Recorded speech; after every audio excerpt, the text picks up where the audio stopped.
দর্শক, তারেক রহমান যে কোনো সময় দেশে ফিরবেন এমন একটি আভাস পাওয়া গেছে। তার জন্য বাসা খোঁজা হচ্ছে। গুরুত্বপূর্ণ বিষয় হচ্ছে তার জন্য বাসা খোঁজা হচ্ছে, কোন বাসায় থেকে তিনি তার রাজনৈতিক কার্যক্রম পরিচালনা করবেন বা বসবাস করবেন।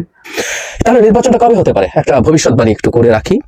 আমার বিবেচনায় এটা 25 সালের মধ্যেই হবে। 25 সালের মধ্যে বিএনপি চাইছে, আমরা গতকাল একটা সভা দেখলাম, বিএনপি এখন ধারাবাহিকভাবে বিভিন্ন মিত্রের সাথে বসতে শুরু করেছে এবং গতকাল বেশ কিছু মিত্র দলের সাথে তারা বসেছেন এবং 2025 সালের মধ্যে যাতে নির্বাচন হয় এই ধরনের একটা সিদ্ধান্ত তাদের হয়েছে। বিএনপি নেতা তারেক রহমান সে দেশে আসার জন্য তৈরি হয়েছে, যে কোনো সময় যে কোনো মুহূর্তেই সে বাংলাদেশে ঢুকে যাবে। এই বিষয় নিয়ে তথ্য আছে। তারেক রহমান দেশে এসে কোথায় থাকবে এটার জন্য বাসভবন খোঁজা হচ্ছে। এই বিষয় নিয়ে তথ্য দিয়েছে সিনিয়র সাংবাদিক মোস্তফা ফিরোজ ভাই, এবং জানতে পারবো 25 সালেই নির্বাচন হচ্ছে। কেন হচ্ছে? ডক্টর মোহাম্মদ ইউনূস 25 সালে কেন নির্বাচন দিতে পারে এই বিষয় নিয়ে গুরুত্বপূর্ণ মন্তব্য করেছে ডক্টর জাহিদ ভাই। প্রথমে আমরা জানবো 25 সালে যে নির্বাচন দিতে পারে ডক্টর মোহাম্মদ ইউনূস, এই বিষয় নিয়ে ডক্টর জাহিদ ভাই আলোচনা করেছে, তার বক্তব্য শুনবো। তারপরে আমরা জানবো যে তারেক রহমান দেশে আসার জন্য তৈরি হয়েছে, এমনকি যে কোনো সময় যে কোনো মুহূর্তে সে বাংলাদেশে ঢুকে যাবে, তার জন্য বাসভবন খোঁজা হচ্ছে। এই বিষয় নিয়ে সিনিয়র সাংবাদিক মোস্তফা ফিরোজ ভাই তথ্য দিয়েছে, তার সেই আলোচনা শুনবো। আমরা গুরুত্বপূর্ণ খবর দেখব, কথা বাড়াবো না, চলে যাব ভিডিওতে। বন্ধুরা, আমার এই চ্যানেলটি সাবস্ক্রাইব করে পাশে থাকার বেল বাটন অন করে দেবেন। কথা বাড়াবো না, চলে যাব আলোচনায়। এটা এখন অনেকটাই স্পষ্ট, নির্বাচন কবে হবে এই প্রশ্নে বাংলাদেশের মাটিতে রাজনৈতিক দলগুলো বিবাদে জড়াবে এবং সেটার কিছু আঁচ সরকারের কাছে গিয়েও পড়বে। কিন্তু নির্বাচন কবে হবে এই প্রশ্নটা নিয়ে যদি আমরা আলোচনা করি তাহলে নানান রকম মতামত আসবে। এর মধ্যে একটা আউটলাইন আমরা প্রধান উপদেষ্টার কাছ থেকে পেয়েছি, যাতে 25-এর শেষের কথা আছে, 26-এর মাঝামাঝির কথাও, মানে সর্বোচ্চ একটা পয়েন্ট আছে, সেটা হচ্ছে মিড অফ 2026। এই সময়ের মধ্যে যদি নির্বাচন হয় তাহলে সেটা কি ঠিকঠাক মতো সবাই পছন্দ করবেন যদি সর্বোচ্চ সীমাটাও হয়? অ্যাপারেন্টলি মনে হচ্ছে না। তাহলে নির্বাচনটা কবে হতে পারে? একটা ভবিষ্যৎবাণী একটু করে রাখি। আমার বিবেচনায় এটা 25 সালের মধ্যেই হবে। 25 সালের মধ্যে বিএনপি চাইছে, আমরা গতকাল একটা সভা দেখলাম, বিএনপি এখন ধারাবাহিকভাবে বিভিন্ন মিত্রের সাথে বসতে শুরু করেছে এবং গতকাল বেশ কিছু মিত্র দলের সাথে তারা বসেছেন এবং 2025 সালের মধ্যে যাতে নির্বাচন হয় এই ধরনের একটা সিদ্ধান্ত তাদের হয়েছে। এটা শুধু বিএনপি না, সারপ্রাইজিংলি বলছি, কারণ জামায়াত বিএনপিকে বরং শুরুর দিকে শেখ হাসিনা পতন এবং পলায়নের পর প্রথম দিকে বিএনপির নির্বাচন চাওয়ার সমালোচনা করেছিল এবং একটা দল নির্বাচনের জন্য অস্থির হয়ে গেছে এই ধরনের খোঁচা দেয়া কথাও বলেছিলেন। কিন্তু সেই জামায়াতের নায়েবে আমির গতকালই বলেছেন 2025 সালের মধ্যে জাতীয় নির্বাচন হতে হবে।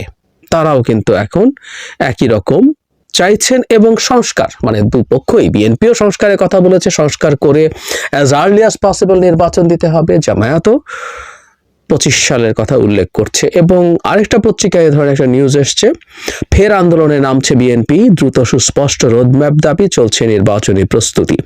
মানে এখানে ফেব্রুয়ারি মাসে সারা দেশে অনেক সভা সমাবেশ করে সরকারের উপর চাপ তৈরি করতে চায় বিএনপি, এই ধরনের একটা নিউজ এখানে, সেখানে তারা আন্দোলনে নামবে। তার মানেটা হচ্ছে এই, সরকার যে ডেডলাইন দিয়েছে, যে টাইমলাইন দিয়েছে বেটার সে, সেটা বিএনপি পূর্ণ আস্থা সম্ভবত রাখছে না।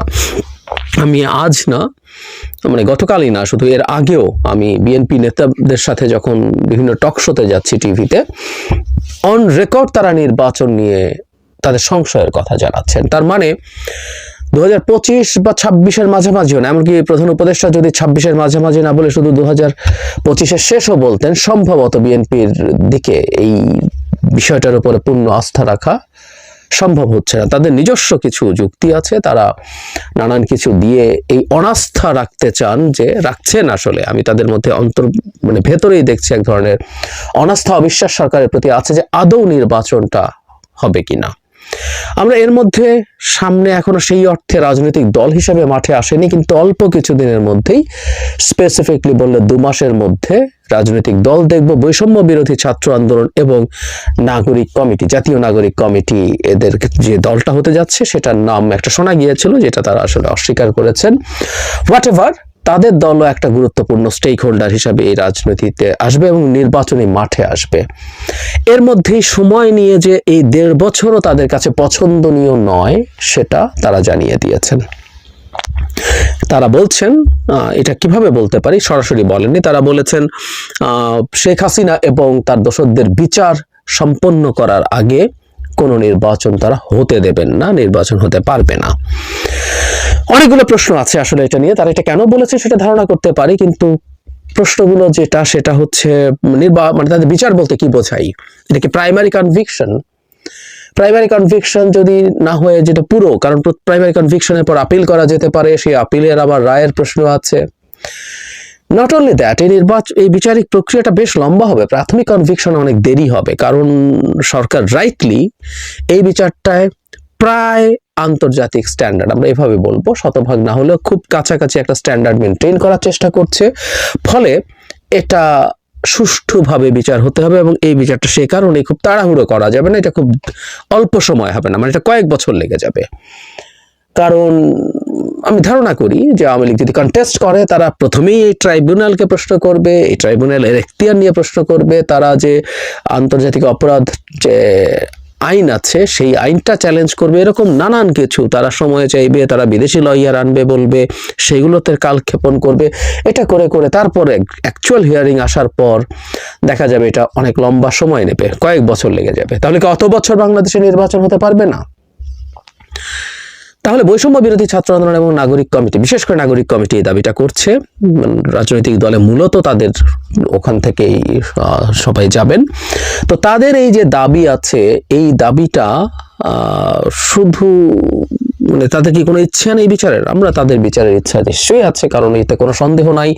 জুলাই আগস্ট যে গণ অভ্যুত্থান হলো, তাতে সবার সামনে দাঁড়িয়ে সবচেয়ে বেশি ঝুঁকি যারা নিয়েছেন তাদের মধ্যে তারা আছেন, কিন্তু শুধু তারাই নিয়েছেন তা না, রিপিট অনেকবার বলেছি। এর মধ্যে রাজনৈতিক দলগুলোর ছাত্র সংগঠন, প্রধান সংগঠন, সাধারণ মানুষ সবাই ছিলেন, কিন্তু তারাও ছিলেন, তারা সামনে ছিলেন, তাদের ঝুঁকে ছিল। সুতরাং তারা নিশ্চিতভাবেই আন্তরিকভাবেই শেখ হাসিনা এবং তাদের দোসরদের বিচার চান, কিন্তু একই সাথে তারা যেহেতু এখন রাজনীতির মাঠে আছেন, তাদের এটা দিয়ে সময় পাওয়া এটাও হতে পারে। They are trying to buy some time. কারণ হলো, তাদের দল যদি তৈরি করেন আজ থেকে 2 মাস পরে, তাহলে দেখা যাবে 25-এ যদি নির্বাচন হয়, এমনকি 26-এও যদি হয়, তাদের হাতে খুব বেশি সময় থাকে না। তো এটা যদি কয়েক বছর হয়, তারা সুবিধা পেতে পারেন, এই বিবেচনা তাদের থাকতেও পারে। ফলে তাদের সাথেও একটা সংঘাতের জায়গা আমরা দেখব সামনে। আমরা ধারণা করি যে সংঘাত ইভেন অনেক খারাপ কিছু ঘটিয়ে দিতে পারে বলে কারো কারো অনুমান আছে। অলরেডি এটা নিয়ে এক ধরনের রিপোর্ট করা হয়েছে। আমরা দেখেছি যে এটা আবারও একটা 1/11 আসছে কিনা এই ধরনের পূর্বাভাসের কথা বলছেন। একটা পত্রিকাতে দেখলাম, আমি রিপোর্টটা পড়ে দেখেছি, খুব বেশি সাবস্ট্যান্স আছে তা না, কিন্তু এর মধ্যে এইটাকেও আনা হয়েছে। হ্যাঁ, একটা সংঘাতময় পরিস্থিতি আছে, কিন্তু বাংলাদেশে বিদ্যমান অবস্থায় একটা সামরিক শাসন 1/11 আসলে আমরা যতই তত্ত্বাবধায়ক সরকার বলি, ওটা একটা সামরিক শাসন জারি হয়েছিল, তার একটা সিভিলিয়ান ফেস ছিল। তো সেই ফরম্যাটেরও কিছু হওয়া খুব সহজ বলে আমার মনে হয় না। যদিও সেই চেষ্টা আছে, সেই চেষ্টা থাকতেই পারে, সেই চেষ্টা থাকা অসম্ভবের কিছু না, কারণ ডক্টর ইউনূসের সরকার ভারত যা চাইছে সেভাবে চলছে না। সো একটা নির্বাচিত সরকারও যদি আসে বাংলাদেশে, সেই সরকারও আসলে ভারতের খুব তাবেদার হয়ে চলার মতো অবস্থা হবে না, ইচ্ছা থাকলেও পারবে না, যদি তাকে আবার নির্বাচন করতে হয়। শেখ হাসিনার মতো ভোট চুরি করে থাকলে সেটা অন্য কথা, কিন্তু আবার নির্বাচন করতে হলে তাকে ভারতের সাথে আত্মসম্মান বোধ নিয়ে মাথা উঁচু করে দাঁড়িয়ে সম্পর্ক রক্ষা করতে হবে। ফলে ভারতের জন্য এটা এক ধরনের একটা ভালো অপশন হতে পারে, 1/11 মতো একটা টেক ওভার। কিন্তু এটার মধ্যে আসার কথা ভাবা আমার মনে হয় না সহজ হবে, এবং যে কারণে সহজ হবে না, সে কারণেই আসলে নির্বাচনটা 2025 সালে হয়ে যাবে বলে আমি মনে করি। কারণটা হচ্ছে অর্থনীতি। আমরা হয়তো খেয়াল করছি না, আমাদের চারদিকে নানান ডামাডোল আছে। এই ডামাডোলের মধ্যে আমরা হয়তো খেয়াল করছি না যে অর্থনীতির বেশ ডাউনওয়ার্ড ট্রেন্ড আছে, সিরিয়াস, এবং এটা খুব ফাস্ট, এটা খুব স্লোলি হচ্ছে তা না। আমি অর্থনীতির এই সাম্প্রতিক সময়ের যে সব শঙ্কা জাগানো ইন্ডিকেটরস আছে সেগুলোর ইমপ্লিকেশন কি সেগুলো নিয়ে কথা বলবো, খুব দ্রুতই বলবো। কিন্তু এটুকু বলছি যে অর্থনীতি ভালো দিকে যাচ্ছে না। অর্থনীতি ভালো দিকে যাচ্ছে না আমি বহুবার বলেছি, এবং আমি অনেক আগে বাংলাদেশ যে একটা স্ট্যাগফ্লেশনে ঢুকে গেছে এটা 2022 সালেই বলছিলাম, এবং সেটা পারসিস্ট করছে। মানে একটা স্টেগন্যান্ট ইকোনমি যেখানে অর্থনীতি গ্রো করছে না। আবার গ্রো না করা অর্থনীতিতে সাধারণত ইনফ্লেশন কম থাকে, কিন্তু এখানে আবার এই সিচুয়েশনে ইনফ্লেশন অনেক হাই থাকে। বা উল্টো যদি বলি যে অর্থনীতি ইনফ্লেশন অনেক হাই, সেই ইকোনমি গ্রো করে অনেক, কিন্তু এই এক বিরল ধরনের সিচুয়েশন যে এখানে দুটো পরস্পর বিরোধী অ্যাপারেন্টলি জিনিস কোএক্সিস্ট করে। এটা 70s 80s ইউরোপে আমেরিকাতে হয়েছিল। সো আমাদের সেই সিচুয়েশন আছে। এই সিচুয়েশনে মানুষের উপার্জন কমে যাবে, কিন্তু একই সাথে দ্রব্যমূল্য অনেক বেড়ে যাবে। এই রকম পরিস্থিতিতে আসলে একটা সোশ্যাল আনরেস্ট তৈরি হবে আর সম্ভাবনা প্রায় শতভাগ। এবং সেই রকম জায়গায় দাঁড়িয়ে আসলে সংস্কার করার যতই আন্তরিক ইচ্ছা থাকুক না কেন সরকারের, সেটাকে এগিয়ে নিয়ে যাওয়া সরকারের জন্য খুব রিস্কি হবে। এবং আমি ধারণা করি সরকার 2025 সালের মধ্যে নির্বাচন দিয়ে বাঁচবে। আমরা এভাবে বলতে পারি যে সরকার আসলে কেউ খুব বেশি বলতে হবে তা না, সরকার নিজেই বাঁচার চেষ্টা করবে। কারণ আমি বহুবার বলেছি, বিশেষ করে ডক্টর ইউনূস, তার সারা জীবনের অর্জন এত বড়, এত বেশি, তিনি বাংলাদেশের এই দায়িত্ব নেওয়া তার জন্য জরুরি ছিল না, বরং আমাদের চাওয়ার ফলে, যেটি তিনি একাধিকবার বলেছেন কিভাবে স্টুডেন্টরা তাকে রীতিমতো চেপে ধরে টেনে নিয়ে এসছে বাংলাদেশে দায়িত্বটা নেওয়ার জন্য। তিনি নিশ্চয়ই চাইবেন না অত্যন্ত বাজে কোনো বদনাম নিয়ে তিনি তার এই বড় শেষ বড় মিশন, এরপর ওনার জীবন চলবে। উনি ইকোনমিস্টের সাথে সাক্ষাৎকারে বলেছেন তিনি তার আগের কাজে ফিরে যাবেন, দ্যাটস ফাইন, কিন্তু আর খুব বড় কোনো চ্যালেঞ্জ উনি আর নেবেন না। ওনার যে বয়স, ওনার সেই বয়স আর পারমিট করবে না। শেষ চ্যালেঞ্জ, বড় চ্যালেঞ্জের কথা বলছি, সেটায় তিনি খুব বাজেভাবে হারবেন, খুব বাজে পরিস্থিতি তৈরি করবেন, সেটা উনি এক্সপেক্ট করবেন বলে আমি বিশ্বাস করি না। ফলে ওই কেওসটা অনেক দূর চলে যাওয়া উনি অ্যাফোর্ড করতে পারেন না। উনি সম্ভবত এই কারণেই নির্বাচন দিয়ে দেবেন, এটা আমি যথেষ্টই কনফিডেন্ট এই ব্যাপারে, যদি না কেউ উদ্দেশ্যমূলকভাবে ম্যাসিভ কোনো কেওস করতে নামে। আর অর্থনীতি যদি খুব খারাপের দিকেই যায়, ওই সময় একটা 1-11 ফরম্যাটের একটা মিলিটারি কু, আমি এটাকে কুই বলছি আবারও, বা 1-11 এভাবেও যদি বলি, ঠিক আছে, 1-11 যদি ঘটানো, সেই 1-11-র মধ্যে থেকে ওই অর্থনীতিতে ঝুঁকি নেয়া চেষ্টা কেউ করবেন বলে মনে হয় না। কারণ যতই জরুরি অবস্থা থাকুক আর সামরিক শাসন মোটা দাগে থাকুক, মানুষ খারাপ থাকলে ওই জায়গায় ওটা আসলে করে টিকিয়ে রাখা যাবে না। রাদার একটা গণতান্ত্রিক সরকার যদি আসে, সেটা কিছুটা বেটার অবস্থা অর্থনীতির করতে পারে। কেন পারে আবারও বলছি, আলাদা ভিডিও করে সেই ভিডিওতে সব বলবো। তারাও যে পেরে উঠবে নট নেসেসারিলি, কারণ শেখ হাসিনার যে পরিমাণ ক্ষত এই দেশের অর্থনীতিতে তৈরি করেছেন, সব জায়গাতে করেছেন, অর্থনীতিতে করেছেন, তার লুটপাট এবং টাকা পাচারের মাধ্যমে, সেটা কাটিয়ে ওঠা কঠিন। এবং বিএনপি যদি নির্বাচিত হয়ে ক্ষমতায় আসে, বা আর কেউ আসে, যে হোয়াটএভার, যেই আসুক ক্ষমতায়, তার জন্য আসলে খুব টাফ হয়ে যাবে। কিন্তু তাদেরকে তো ক্ষমতায় থাকতে হবে। কিন্তু ডক্টর ইউনূসের তো সুযোগ আছে আগেই নির্বাচন দিয়ে ক্ষমতা হস্তান্তর করে দেয়া। সে কারণে আমি মনে করি বিএনপি তার চাপ বজায় রাখবে, সে চাইবে এটা 25-এর বেশি না যাক, নানা ফর্মে আলোচনা বা অন্যদেরকে দিয়ে বলানো, তাদের বোফেন্ট করা, কিন্তু সরকারকে নির্বাচন দিয়ে দিতে হবে 25-এর মধ্যে অর্থনীতির কারণে। দর্শক, তারেক রহমান যে কোনো সময় দেশে ফিরবেন এমন একটি আভাস পাওয়া গেছে। তার জন্য বাসা খোঁজা হচ্ছে। গুরুত্বপূর্ণ বিষয় হচ্ছে তার জন্য বাসা খোঁজা হচ্ছে, কোন বাসায় থেকে তিনি তার রাজনৈতিক কার্যক্রম পরিচালনা করবেন বা বসবাস করবেন। স্বাভাবিকভাবেই বেগম খালেদা জিয়া যে বাসায় থাকেন সেই বাসায় মানে তারেক রহমান থাকবেন, তো সেখানে প্রতিনিয়ত নেতাকর্মীরা আসা যাওয়া করবেন, সেটা সম্ভব না। খালেদা জিয়ার যে স্বাস্থ্যের অবস্থা, ফলে সেই বাসা কোনোভাবেই ব্যবহার করা যাবে না সাধারণের জন্য। তারেক রহমান এমন একটি বাসা খোঁজ করছেন যে বাসায় তিনি তার রাজনৈতিক কার্যক্রম পরিচালনা করতে পারবেন এবং বসবাস করতে পারবেন। তো সেই খবরটি আজকের পত্রিকা প্রকাশ করেছে। এখানে বলা হচ্ছে বিএনপির ভারপ্রাপ্ত চেয়ারম্যান তারেক রহমানের দেশে ফেরা নিয়ে প্রবল আলোচনা চলছে রাজনৈতিক অঙ্গনে। অনেকেই বলছেন যে জানুয়ারি মাসের শেষ ভাগে আসতে পারেন, আবার কেউ কেউ বলছেন যে তার মায়ের যে বিদেশে যে চিকিৎসা, সেটার উপরে নির্ভর করছে। আবার রাজনৈতিক কারণ একটি আছে, সেটা হচ্ছে মামলা সংক্রান্ত। এখনো সম্ভবত একটি বা দুইটি দণ্ড আছে, সেইগুলো বাতিল হওয়ার পর তিনি দেশে আসবেন, তারপরে হয়তো মাকে নিয়ে যেতে পারেন, অথবা মায়ের চিকিৎসা চলবে, তিনি দেশে ফিরে দ্রুত বেগে দলের হাল ধরবেন এবং তিনি যেই নির্বাচনের যে প্রাক নির্বাচনী প্রস্তুতি সেই কাজে অংশগ্রহণ করবেন। গুঞ্জন রয়েছে নতুন বছরের ফেব্রুয়ারির প্রথমার্ধে তারেক রহমান দেশে ফিরতে পারেন। বিএনপি সূত্রগুলো বলছে প্রস্তুতির অংশ হিসেবে নিরাপত্তা পরিস্থিতি পর্যবেক্ষণ করা হচ্ছে, এমনকি তারেক রহমানের জন্য বাড়িও খোঁজা হচ্ছে। এরই মধ্যে যুক্তরাজ্য থেকে একটি প্রতিনিধি দল নিরাপত্তার বিষয়টি খতিয়ে দেখতে বাংলাদেশ ঘুরে গেছে। এদিকে গতকাল শুক্রবার সকালে যুক্তরাজ্যে গেছেন বিএনপির স্থায়ী কমিটির সদস্য সালাউদ্দিন আহমেদ। সম্ভবত এটাও একটা কারণ যে তারেক রহমানের দেশে ফিরে আসা। কিভাবে ফিরবেন, কবে ফিরবেন এবং কোথায় থাকবেন, হয়তো সেই বিষয়ে গোপনে সলা পরামর্শ করবেন। সব আলোচনা তো আর প্রকাশ্যে হয় না।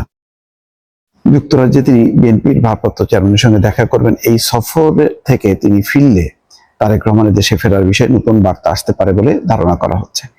জানতে চাইলে বিএনপির স্থায়ী কমিটির সদস্য খন্দকার মোশাররফ হোসেন বলেন, যত দ্রুত সম্ভব মামলা মোকদ্দমা থেকে মুক্ত করে তাকে বাংলাদেশে আনার চেষ্টা চলছে। কোনো দিনক্ষণ নয়, বিষয়টি নির্ভর করছে আইনজীবীদের উপর, আদালতের উপর। দলীয় সূত্র বলছে তারেক রহমান ফেব্রুয়ারির প্রথমার্ধে দেশে ফিরতে পারেন বলে দলের ভিতরে গুঞ্জন রয়েছে। তার বিরুদ্ধে চলমান মামলাগুলো আইনি মোকাবেলার পাশাপাশি নিরাপত্তা পরিস্থিতি পর্যবেক্ষণ সহ সার্বিক প্রস্তুতি জোরে সোরে চলছে। এমনকি তার জন্য বাসাও খোঁজা হচ্ছে বলে বিভিন্ন সূত্র বলছে। দলীয় ও তারেক রহমানের ঘনিষ্ঠ একাধিক সূত্র বলছে, বিএনপির ভারপ্রাপ্ত চেয়ারম্যানের দেশে ফেরাকে সামনে রেখে চলতি মাসের শুরুতে যুক্তরাজ্য থেকে 4 সদস্যের একটি প্রতিনিধি দল বাংলাদেশে আসে। বাংলাদেশে অবস্থানকালে তারেক রহমানের নিরাপত্তার বিষয়টি খতিয়ে দেখে তারা। এই সময় দলটি তারেক রহমানের মামলার বিষয় নিয়ে আইনজীবীদের সঙ্গেও কথা বলেছেন। প্রতিনিধি দলটি তারেক রহমানের জন্য বাসাও খোঁজ করেছেন।